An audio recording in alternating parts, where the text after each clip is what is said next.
Amiga, estou cheinha de trabalho. E tu? Eu vou ter um dia santo. Só tenho de reunir com a quinta. E com o catering, o fotógrafo, o videógrafo, os músicos, a florista, a pousada, a celebrante, a designer, a cake designer, o animador, os padrinhos, a maquilhadora, a cabeleireira, a decoradora e os noivos, claro. Depois, tenho a tarde livre. Eish, e como é que vais conseguir fazer isso tudo? Então, quem pode, pode. Com a Vodafone Business, o seu negócio pode tudo. Descubra as soluções smart de colaboração e torne a sua empresa mais produtiva. Together we can. Vodafone Business. Esta é a história do dia da Rádio Observador. Hoje, sobre a fortuna, os negócios e a influência dos Violas e a ligação que têm a Luís Montenegro.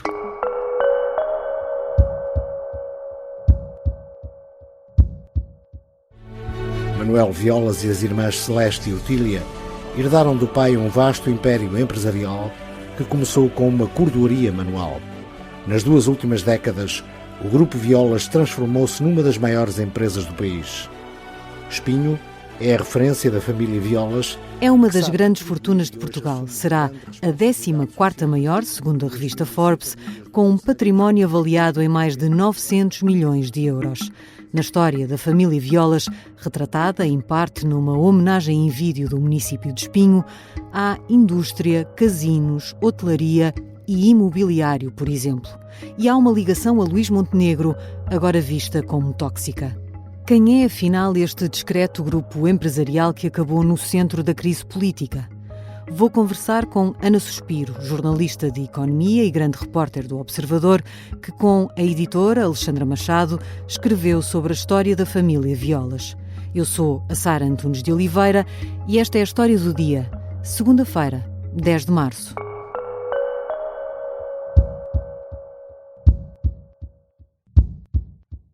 Bem-vinda, Ana. Olá, Sara. Ana, como é que um homem que não jogava nem por lazer nem nos negócios se lança nos casinos? Olha, aparentemente terá sido por amor a Espinho. Portanto, estamos a falar de Manuel Violas pai, o fundador do grupo Violas, o dono da Solverde, que é a empresa que tem a concessão dos casinos de Espinho. E foi uma concessão ganha em 1973 por um conjunto muito alargado de pessoas de Espinho, porque havia de facto uma vontade muito grande dentro da comunidade e da vila que fossem os locais a explorarem o jogo. E foi por isso que Manuel Violas entrou neste projeto. E porquê é que, segundo o próprio, a Solverde era uma amante cara?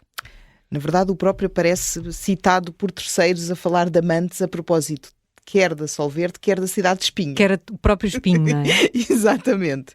No caso da Solverde, há uma frase muito engraçada no relatório de contas do grupo que o Observador consultou para este trabalho, que diz que era uma amante cara. Porquê? Porque eles ganharam concessão em 73 e só conseguiram abrir o novo edifício do casino e um hotel, um apart-hotel com muitos quartos, 10 anos mais tarde. Ou seja, tiveram que investir muito para conseguirem eventualmente potenciar as receitas da concessão. Tiveram de investir muito e também tiveram muita luta para conseguir que a concessão lhes fosse atribuída. Tiveram que ir a concurso, de facto. Tiveram que ir a concurso nos anos 80 e tiveram um rival forte, não é? Belmiro de Azevedo, que mais tarde também viria a ter algumas ligações ao negócio do jogo, mas obviamente que é sempre um rival muito, muito poderoso. Mas, na verdade, os concursos não foram assim muitos, não é? Não é um caso único da Solverde, também encontramos a mesma situação na Estoril Sol. Houve também, as concessões também foram muito estendidas, ou seja, pelo Estado, por uma razão ou por outra, estendeu estas concessões. A verdade é que esse amor a Espinho se transformou num negócio que deu muitos lucros, ainda que os negócios da família Violas tenham começado, na verdade, com cordas. É verdade, cordas de sisal. Ok. que é uma, enfim, são aquelas cordas ainda de fibra natural. Não explorei muito o assunto, mas há de facto uma empresa, a primeira empresa fundada pelo fundador do grupo, a Corfi, que tinham as tais cordas de sisal, mas depois parece que o senhor foi aos Estados Unidos, que era um mercado importante, e descobriu o plástico e as cordas sintéticas, e percebeu que era aí que estava o futuro, e então investiu em força, comprou mais de 1000 máquinas para fazer uma fábrica nova. E lutou até pela licença para usar. E lutou pela não é? licença, porque na altura estávamos numa... Enfim, havia o condicionamento industrial, os grupos industriais não podiam fazer aquilo que queriam. Era preciso, às vezes, autorizações do governo, mas ele disse que ia avançar com o negócio. Mesmo Disse ao sem ministro, autorização. numa visita, prenda-me ou dê-me a licença, não é? Exatamente, ele, pelos vistos, conseguiu a licença e tornou-se um grupo de referência mesmo a nível internacional. Há uma publicação do final dos anos 60 que diz que esta empresa, que é Cotesi, era uma líder mundial e exportava praticamente a produção toda para fora do país. E não ficou por aí, não ficou pelas cordas. Já sabemos que apareceu o jogo e a hotelaria também, mas também outras coisas. Apareceram outras coisas, apareceu o BPI, por exemplo. A família Violas foi uma das famílias do Norte que ajudou a fundar a Sociedade Portuguesa de Investimento, que foi assim a origem do primeiro banco privado em Portugal após as nacionalizações e no pós-25 de Abril. A família Violas foi um investidor original e depois, mais tarde, viria a aliar-se com outros investidores também do núcleo original do BPI e o próprio BPI para comprar, enfim, a primeira empresa que foi privatizada em Portugal, precisamente a Unicer, dona da Superboc. Isto foi um negócio feito em 1989 e eles não estavam sozinhos, não é? Portanto, estavam com mais um grupo do Norte, que era o grupo dono da Arsop, também uma empresa industrial, e com o BPI. E com este núcleo acionista mantiveram-se, enfim, com uma participação muito relevante na Unicer, e em 2018 compraram a maioria do capital ao BPI, precisamente, e agora têm 56% do capital da Superboc. Cordas, casinos, jogo, hotelaria, cervejas e a dada altura quase que compram a Galp. É verdade. A coisa correu tão bem na compra da Unicer que o mesmo grupo de investidores que estavam na altura reunidos numa holding, portanto o BPI, a Arsop e o Grupo Violas, lembraram-se, então se fôssemos à Galp? Por que não? Por que não, exato. O racional era muito o mesmo, no sentido de temos aqui uma empresa muito importante em Portugal. A Galp na altura estava envolvida com umas guerras acionistas com a ENI, os italianos, uma empresa italiana, e o governo tinha decidido que tirava o gás da Galp à EDP e ia vender a Galp só petróleo. Lançou um concurso e havia muita gente interessada, na verdade, não era só este grupo. Havia também o América Morim, que mais tarde viria a comprar a Galp e que na altura estava associado ao Grupo Espírito Santo. E havia o Grupo José de Melo, também na corrida, que era dono das empresas químicas ali da zona de Estarreja. Portanto, foi um concurso extremamente agressivo, foi muito, muito competitivo. Eles ganharam, portanto, o grupo onde estava a família Violas e o BPI ganharam a Galp. O problema é que depois a Comissão Europeia não permitiu que o negócio de saída do gás da Galp à EDP fosse feito. E essa era uma condição para eles comprarem a Galp, porque eles iam comprar a Galp só com o petróleo e não com o gás. E obviamente que o governo que veio a seguir e que não estava de acordo com esta operação, que era o governo de José Sócrates e na altura era Manuel Pinho, o Ministro da Economia, aproveitou, olha, já que isto não vai para a frente, temos aqui uma proposta do Sr. Amorim para vender a Galp, e é isso. Fizeram um negócio com o América Morim. Já voltamos à conversa com Ana Suspiro, grande repórter de Economia do Observador. Vamos olhar para as ligações antigas entre a família e Luís Montenegro.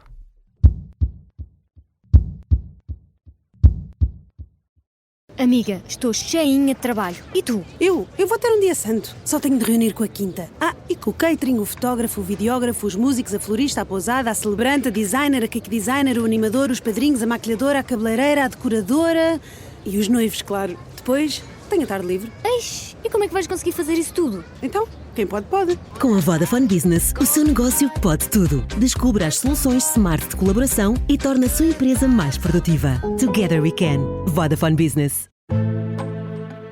O sargento na cela 7. O homem na cela 7 escapou à morte por pouco. Piratinha do ar. Eu já disse que ele só tem 16 anos. Um espião no Kremlin. Esta é a história escondida de como Putin montou uma teia de poder e guerra. O encantador de ricos. Todos queriam estar com ele. Todos queriam ser vistos com ele. E todos queriam fazer negócios com ele. Operação Papagaio. Dão-lhe a entender que o melhor é que também fique calado. Matar o Papa. Crono não está só disposto a matar, também está disposto a morrer. Um rei na boca do inferno. A mansão da boca do inferno está cheia de espiões e informadores, por dentro e por fora. São histórias que fazem parte dos Podcast Plus do Observador. Pode ouvir no site do Observador, nas plataformas de podcast e no YouTube. Podcast Plus é mais do que um podcast. Estamos de regresso à conversa com Ana Suspiro, grande repórter do Observador, especialista em economia. Ana, uma das coisas que se destacam na história da família Violas é a forma como o patriarca, Manuel Oliveira Violas, preparou a família para a sucessão nos negócios. Bom, o filho diz que foi um aprendiz, que é um aprendiz portanto, do exemplo do pai, e a gestão do Grupo Violas passou diretamente do pai para o filho. Portanto, Manuel Violas, mas toda a família ficou envolvida no negócio. Todos os 3 filhos ficaram envolvidos, o filho e mais 2 filhas ficaram envolvidos no negócio, bem como os maridos das filhas, que também tiveram funções na empresa. E isto foi assim, ficou assim tudo em família até 2006, que foi um ano em que houve uma partilha, digamos assim, de ativos entre os ramos da família e, ao que parece, foi a terceira geração que, entre aspas, não se entendeu, ou seja, do pai para os filhos correu bem, depois bem.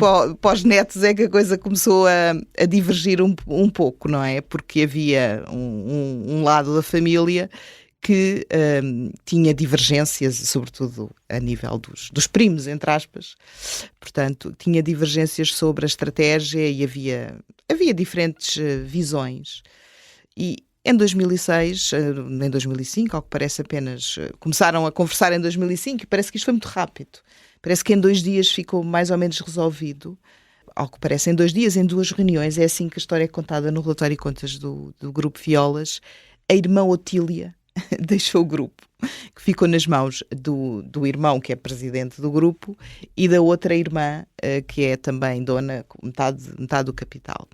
E a irmã Otília deixa o grupo, tal com o marido e com o filho, que até à data era também administrador, e leva a participação no BPI, cerca de 3%, e vários ativos imobiliários. E Manuel Violas fica com a parte industrial, não é? Com a participação na Unicer e com a Solverde.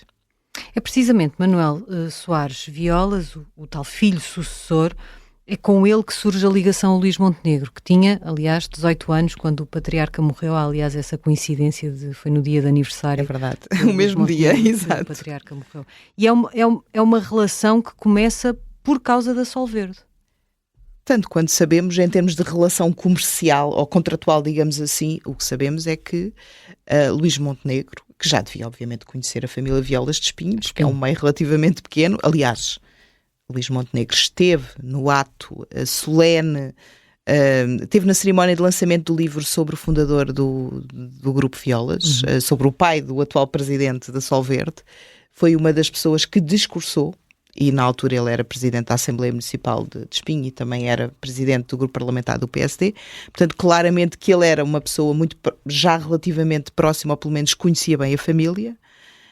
E o que sabemos foi que quando ele deixou o Parlamento, em 2018, iniciou, no final de 2017, começou, enquanto advogado, a trabalhar para a Solverde, a defender a empresa num litígio que esta tinha com o Estado por causa das receitas de jogo e de pedidos de equilíbrio financeiro. Depois dessa representação como advogado na Sociedade de Advogados, onde estava na altura, aparece a Spinum Viva e uma avença também Exatamente. com a Solverde. Exatamente, parece que os serviços que eram contratados à Sociedade de Advogados deixaram, onde estava Luís Montenegro, passaram a contratar uma empresa onde também estava Luís Montenegro, que é a empresa da família, que está no centro desta polémica toda.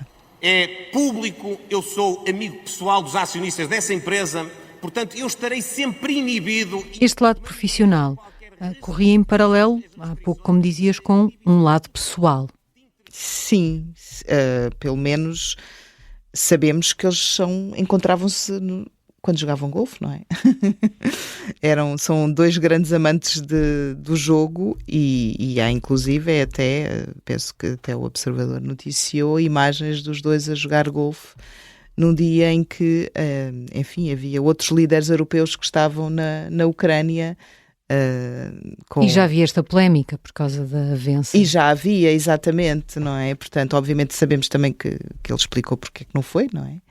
Mas houve quem notasse essa coincidência, digamos assim. E o próprio Luís Montenegro, ouvimos-lo há pouco a dizer que são amigos, isso é público. Esta relação está na base da polémica que pode levar à queda do governo, Ana, mas também levou a Solverde a tomar uma posição de afastamento. Sim, eu não penso que eles teriam muita alternativa, não é? Até porque dentro dos negócios do Grupo Violas, a Solverde se calhar é o mais problemático do ponto de vista da ligação do Primeiro-Ministro. Porquê? Porque é uma empresa que vive de uma concessão do Estado. Ela tem concessão do jogo, portanto ela de alguma forma depende de uma decisão do Estado, até porque sabemos que o contrato termina em 2025, vai ter que haver um novo concurso. Aliás, já devia ter sido lançado, inclusive chegou a estar previsto o ano passado e não foi. E se esse concurso não for lançado, o que é que vai acontecer? O Estado vai ter que prorrogar a concessão à Solverde, que vai ganhar, entre aspas, mais anos de exploração, sem ter concorrência. E essa é uma decisão do Governo e até do Conselho de Ministros. Daí que, obviamente, se calhar se fosse outra empresa, eu acho que a polémica não seria tão grande, não é? Se fosse, sei lá, a empresa de cordas, se fosse até o colégio, a por Superboc, exemplo. O colégio, mas ele também tem negócios com o colégio, mas obviamente aqui é que estamos a falar de uma empresa que tem uma concessão dada pelo Estado. Obrigada, Ana. Obrigada eu, Sara.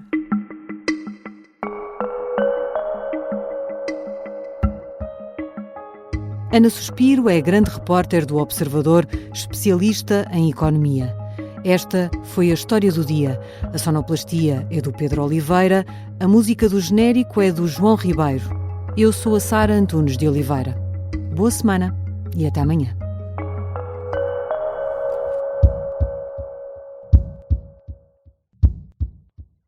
Amiga, estou cheinha de trabalho. E tu? Eu vou ter um dia santo. Só tenho de reunir com a quinta. E com o catering, o fotógrafo, o videógrafo, os músicos, a florista, a pousada, a celebrante, a designer, a cake designer, o animador, os padrinhos, a maquilhadora, a cabeleireira, a decoradora e os noivos, claro. Depois, tenho a tarde livre. Eish, e como é que vais conseguir fazer isso tudo? Então, quem pode, pode. Com a Vodafone Business, o seu negócio pode tudo. Descubra as soluções smart de colaboração e torne a sua empresa mais produtiva. Together we can. Vodafone Business.